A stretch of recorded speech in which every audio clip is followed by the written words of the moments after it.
about React on Rails. And in this talk, we will do walkthrough on using React.js and some of the new ES features it brings, and integrating and using React in Rails. Yeah. All right. Is this visible? This.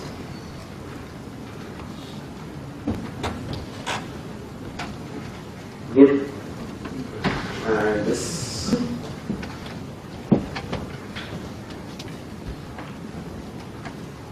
That's good. Awesome. Hi. We have around 35 minutes, so that's very good for me. I have lots of things to cover, and hopefully I'll take most of the 35 minutes to speak on a lot of things about React and Rails. If I'm going a little bit fast, please stop me. I probably will go fast in the middle if I have less time. My name is RVipul, and today I'll be speaking about React on Rails. Hi everyone. Hi. So my name is RVipul. I'm RVipul and Sword on Twitter and GitHub. And I'm also working on a book right now, which is called React.js by Example.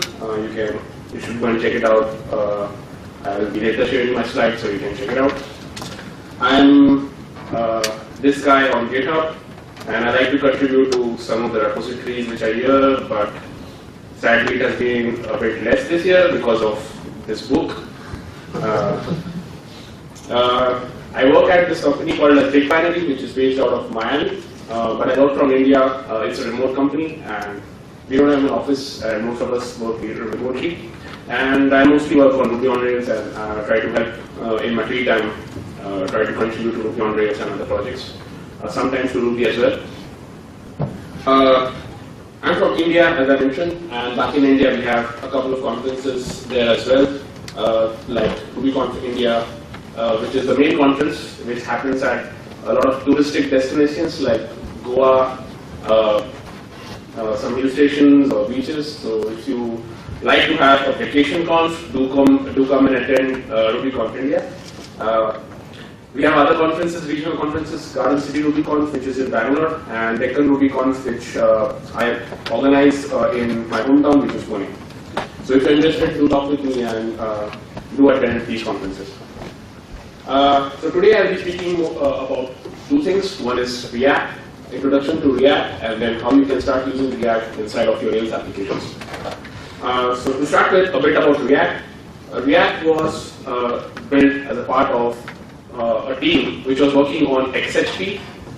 So at Facebook, primarily we used PHP, and XHP was a variant of having safer execution of PHP, like removal of cross-site scripting. But that was later extended to on the front end to build React, and that panned out to be a very big project, which has now turned into library for React. It's basically its basic function is to build UI and build. It's most important, like the concentration of React is mostly on building UI and not around managing a lot of state around not trying to manage a lot of things on the server, but just focus on the UI.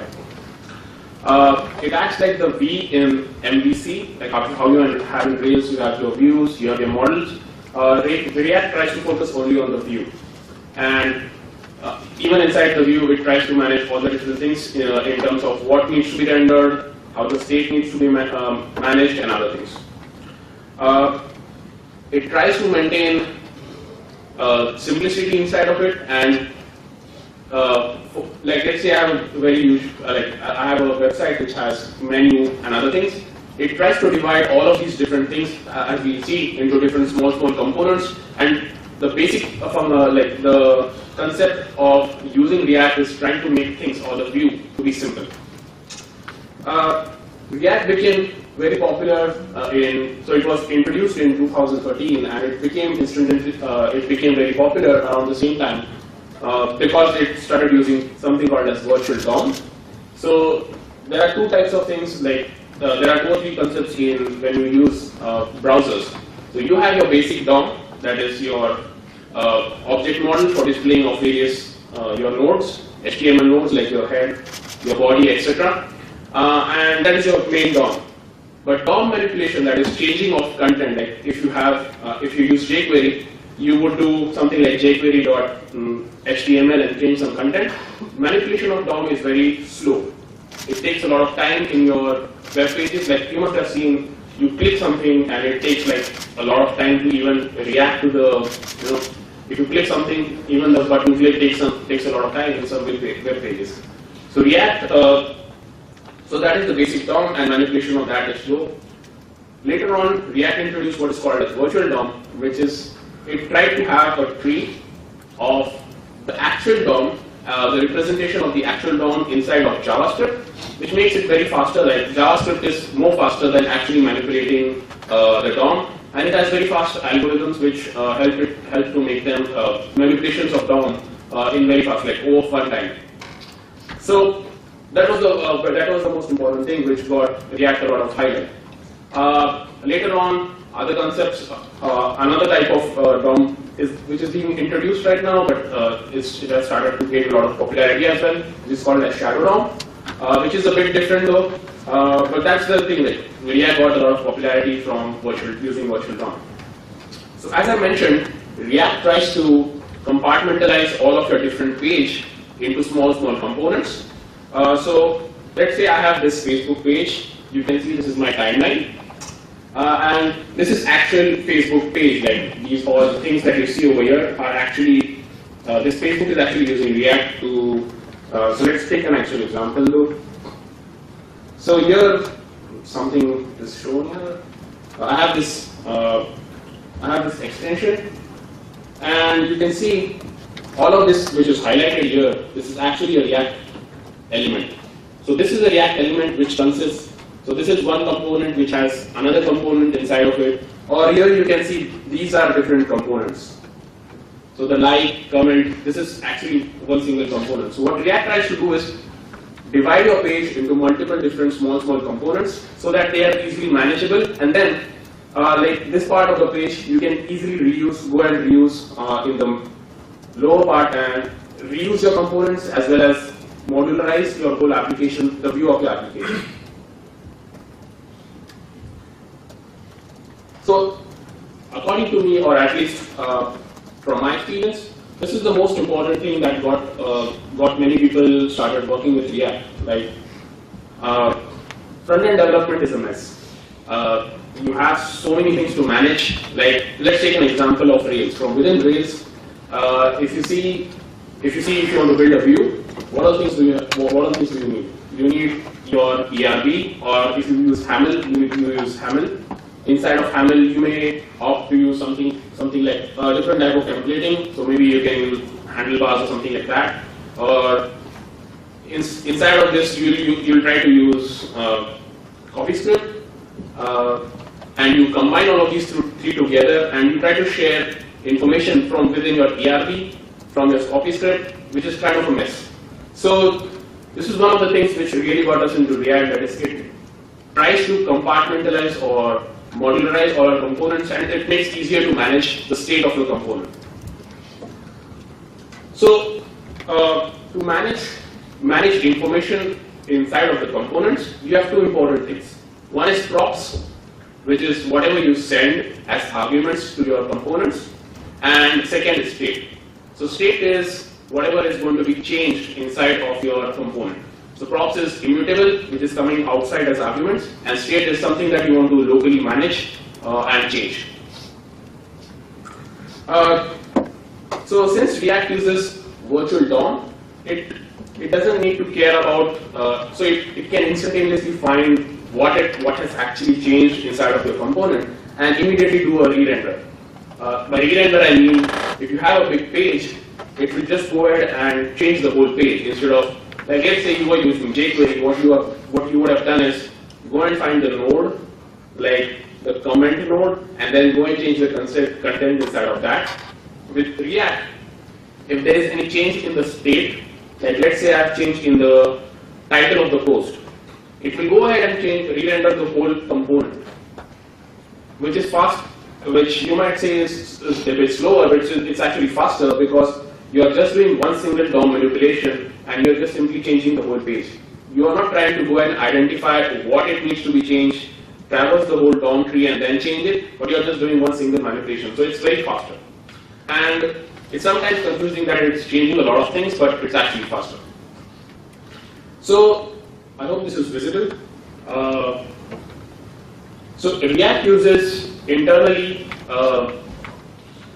to display whatever HTML you have. It uses something called as JSX. Again, very unconventional idea of using HTML from inside of your JavaScript files. So you have HTML which is located inside of your JavaScript files. Let me repeat that again. You have HTML inside of your JavaScript files. So traditionally, how web development has been progressed is you have your web. So in the early 90s, you had your web page, and it had HTML or it had styling, all of it in one single page. Later on, you started moving your files, like your JavaScript was pushed into JavaScript file, your styling was moved to styling files, and even after that, you started having your views itself, the HTML files itself being moved into templates and logic to handle those templates. React goes the other way around and puts all of this together into one single file, because that's what it makes logical to do that. You're developing a part of a component UI, it tries to focus on that component, and the styles, the HTML, the logic to handle one single part of a component is put together. So you have HTML, you have JSX syntax, which is kind of like XML syntax, and if you see over here, it has menu or menu item. These are all React components which we define, which we'll take a look at an example for, and you can also use HTML tags inside of it. So this is an example of very basic React component, and that's about it. Like, you create a React component by defining, by calling React.create class and passing a hash, and that hash needs to have two methods. Actually, one compulsory method, which is render. So render is the method which returns what you want to display. So I mentioned we have state of the component. So for defining the initial state of the component, we have something called as getInitialState, which will define the state of that. You can think of it in terms of a constructor of a React component. And to actually display the component, you have render, and render is going to return one single HTML element. So here you can see I'm returning h1 tag, and inside of this h1 tag, I'm rendering some dynamic value, which is some state, the name of the person that I'm setting over here. So this value is going to be rendered from over here. And I can access values being passed to the component by making use of this.props. So if here I'm actually rendering the component on the body. So React.render the component, and I'm passing the arguments. The arguments will be used in props, and where I'm actually rendering is on the body itself. So very basic component. That's about it. If you want to have very small components, like very small part of your view, you can convert them into these kind of dumb components. So that is about basic React. Like you can think of it in terms of the React class, and it only has one another concept, which is of lifecycle. So for React, it goes through various lifecycle, and you can have callbacks in those lifecycle, so that you can actually manage the state or do some changes when you want to do based on some event happening in the lifecycle of a component. So here is an example of a React component and the lifecycle. So it begins with start over here, and I'm defining the component over here. So the first method is component will mount. That is the first method which is called after you define, you try to render a component. Component did mount. It is mounted. That is, it is going to now display something. Initial state we saw for setting the initial state of the component. Props. If you don't pass something to the component, you can set some default props.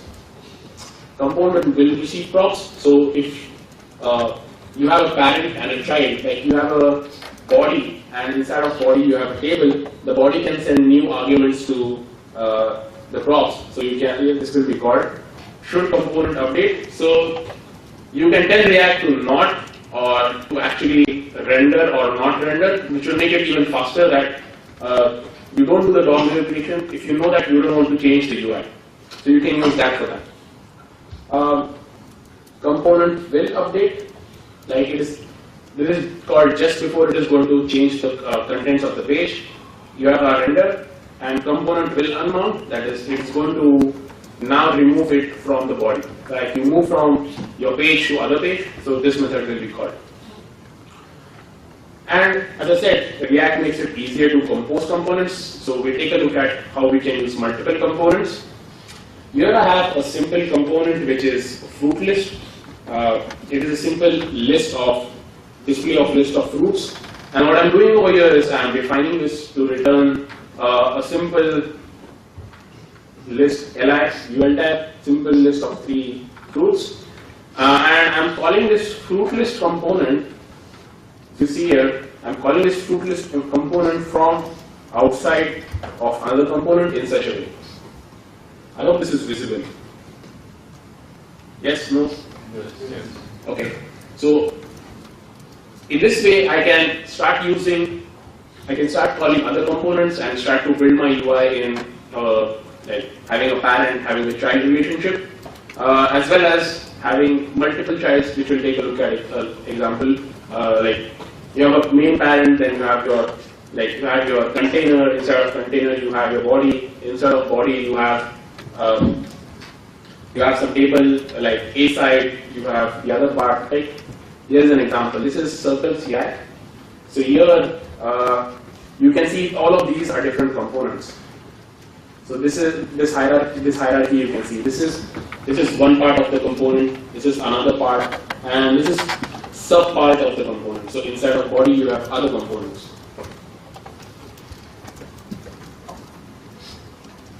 All right. And before we begin into actual demo, one last thing: events and how to handle events and forms. So I think this is.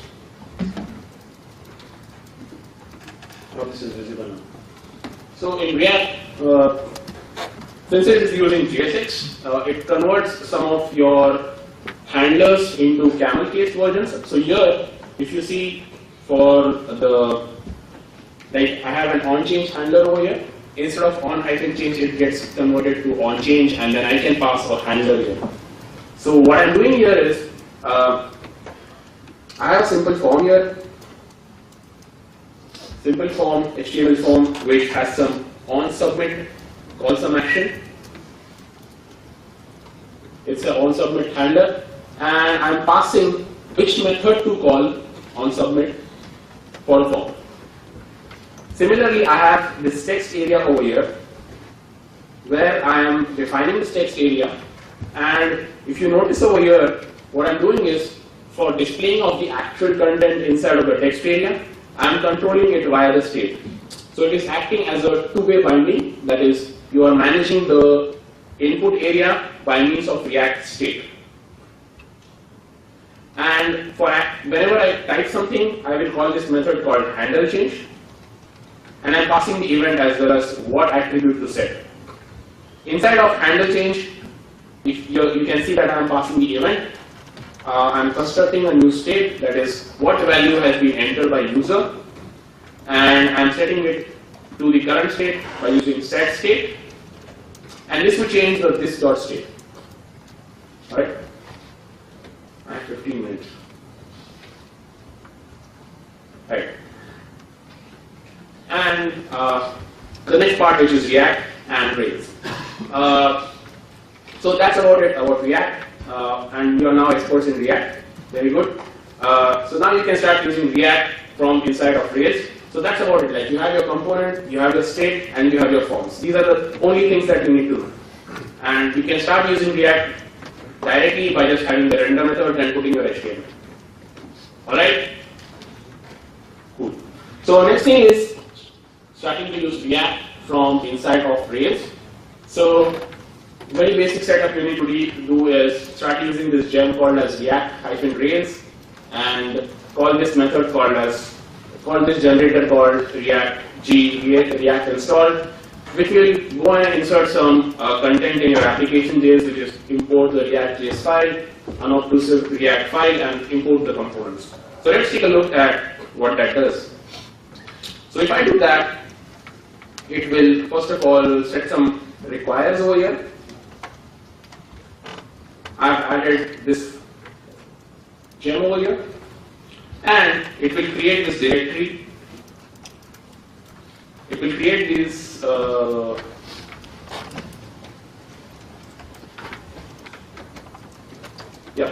it will create this directory called components, and you will create one single file for every different components. We'll take a look at that. For every component, we'll put that into this particular directory. So that's about installation of starting to use React. To generate your components, the gem is another generator called as Rails React component, and you can pass the name of the component. Now here is another different thing which is being passed over here. Similar to how you do migrations and you specify fields in migrations, you can pass fields over here and specify what kind of data will some field accept. So this is a new concept being introduced over here called as prop types. So prop types allow you to validate what kind of parameter, the data type of the parameter a React component can accept. So here you can see prop types which says that the title should be of type string or body should be of type string or so on and so forth. And after you have done and defined your component, to actually use in the ERB, you simply use React component and pass the name of the component. And if you want to pass more parameters, you can pass it here, which will be converted into props. You can access it from the React component props. And if you want to render it on the server directly, like render it and then display, you can pass it pre-rendered. So here is an example of what will happen if you use this method. And in similar fashion, you can pass directly your active record objects to the component. So you can say post.all. Post equals to post.all and directly pass all the posts to React component, and similar to how you have index files, you can directly access the posts. React allows you to use Babel. Anyone has heard of Babel? Anyone use ES6 here or uses ES6 in production? So ES6 is the next version of JavaScript, ECMAScript 6. And it allows very powerful features. Sadly, we don't have time, so I'll just go through one or two of them. It has new type of defining of variables, const, let, etc. We have been seeing this arrow function. If you have used CoffeeScript, you must know the double arrow function. So it has local binding for a particular method. It has ES6 has this new concept of spread operators. I'll go through fast. It has string interpolation, so instead of doing string plus something, it goes to this. You have classes. I have 10 minutes. 10. And a very important thing which is being introduced in ES6 is classes. So you can now use classes from inside of JavaScript, which is kind of cool. Instead of doing the funky prototype of kind of things, you can start using classes. Alright, so time for demo. So I have this basic application, very plain application if you see over here. Nothing much over here. I have a user logged in by using device, nothing much. So first thing that I'll do is I'll define my models. So yeah, I've defined two models over here. One is post model, which belongs to a user and has many comments. So post has title and content, and I have a comment model over here which belongs to user and has and it also belongs to post. So you'll have post, some content, and some comments, and that's about it. Next thing is, let's take a look at how you can actually go and create posts from your front end. So now, if I go to posts, I should start seeing something like this. This is a simple listing of all the posts, and here you can see a form for submitting of posts. So let's see how this listing is done. I have my post controller. Here I'm setting index, like in index I'm setting all the posts. I need to pass JSON content of these posts. So in this, here you can see I'm getting hold of all posts. I need to pass JSON content and some formatted content, so I'm using JBuilder. Everyone has heard of JBuilder? Okay, so I'm using JBuilder to create JSON out of the active record object, and it will have ID, title, content, a parser. It will just construct a simple JSON. After I do this in my view, I'm simply calling React component and passing the component, and then I'm passing the JSON content, like rendering the partial and passing the JSON content. In my post index, the post variable that I sent is now received in this.props. And I can access it by saying this.props.post. So you will now have a handle of all the content you passed from there. I'm converting it back like using JSON, but because it was not converted properly. And then I have handle of posts. Here I'm using an ES6 feature, which is spread operator. This allows me to do this kind of syntax instead of using this.props.post. I will directly use this kind of syntax. And if I have more variables, I can do this way. Alright, after I do this, I'm just setting it to state. And in my render, that is I want to actually display, I'm looping over all these posts by using map. And for every post that I have, looping all the posts, I'm calling render post. In render post, I am creating a simple li tag. That's about it, like li, pass the URL, right? Straightforward. And after I have this list, I am simply displaying by using this operator over here for displaying of content.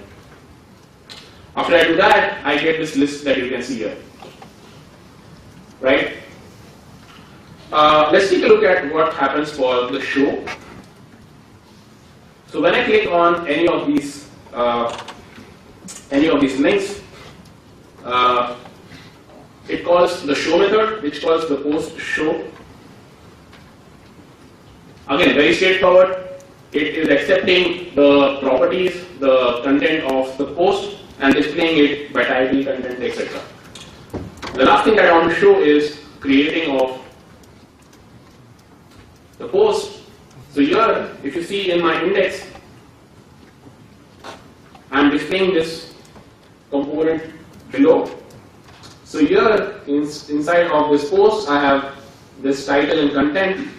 Here I am displaying the form for the component, and in my form, again we have seen this form. I am just displaying the form, and on submit, what I am doing is I am doing an AJAX call, getting all the content, and simply calling the API on Rails end.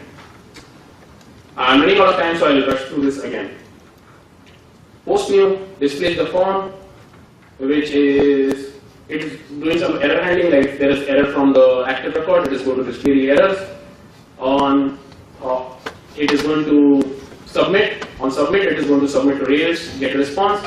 If there is no errors, it is going to display. It is going to call, go and update the list of components. So let's take a look at it here.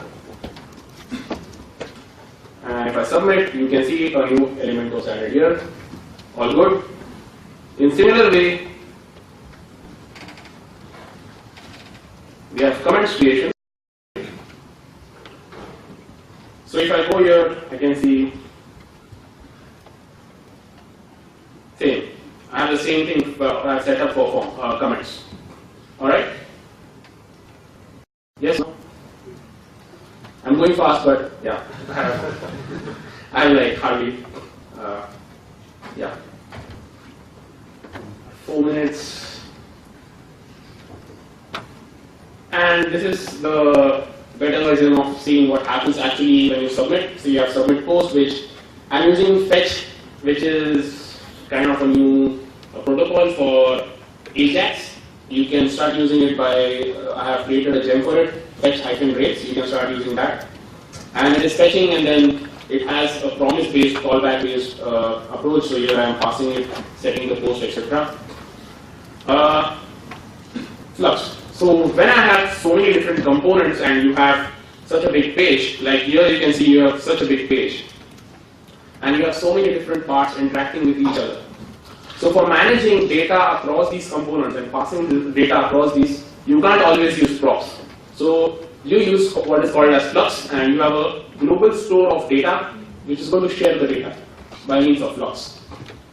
So flux is kind of an architecture. It is not a gem or a library. It's kind of an architecture, and there are various different libraries to use that. So here we have a basic architecture for that. It has three important components: dispatcher, who actually like if there is some change in store, it is going to dispatch events to all stores to call components to update. You have store, which manages data of your component, like all of your components which will have like user, etc. will have the store, and view, which is actually going to display the view.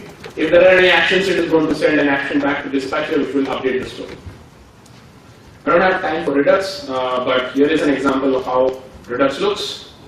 Redux is an implementation of Flux, which is getting very popular, and here is an example of how you can start using. Here I have a counter which is implementing by making use of Flux. I'll share my slides and you can take a look at the code later. You can also use React on Rails. So I have implemented one way of using React, Redux from Rails, which I'll be soon be releasing. So what that allows is to pass state, initial state from, so Redux maintains state on the browser side, so on the JavaScript side. So this allows to pass from active record state to the JavaScript state. So this is one way of doing it, and the other way is using Webpack. Anyone heard of Webpack? Awesome. So I think there was a talk as well on Webpack. So you can start using Webpack from inside of Rails as well as React by using this gem called as React on Rails, or there's a modified version of React Rails gem that you can use for managing your Redux from inside of Rails. Here is an example of how that looks, and it's down for some reason.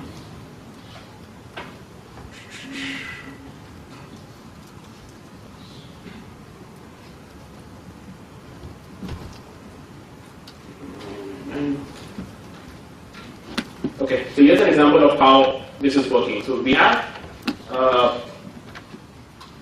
this application over here, Rails application, and from inside of Rails application you have another JavaScript application which is being managed called as client, and this is being managed by means of Webpack. Come talk with me later if you have questions about it. I'm running out of time. I have only 1 minute, so I'm done. Awesome. My name is RVipul. You can check out a lot of videos which I've created on React and tutorials on React today. So I have a lot of screencasts that you can check on bigpinary/videos. The examples are on my GitHub, RVipul and Sword. Build Redux, you can check out React on Rails for using Webpack in this library. I have also given an example of how to use React from inside of Browserify, inside of Rails as well, and you can also use Gulp, which I think was done yesterday as well. And that's about it. Thanks. I hope you did get it. If not, please go through the slides. I'll be sharing them and go through them a bit slowly. I had to rush because a lot of content. Yeah, I think one question. I want to ask if your solution has SEO problem. So you can use pre-render that I showed. So pre-render will render on your server and display the HTML page directly. So React takes care of it by means of what is called as render to string. So it will render on server and it will not have any SEO impact. So this is a concern which is like your React component not showing the content on page load, which hits SEO, but you can render it on server, which will not hit SEO. Thank you, RubyConf. If you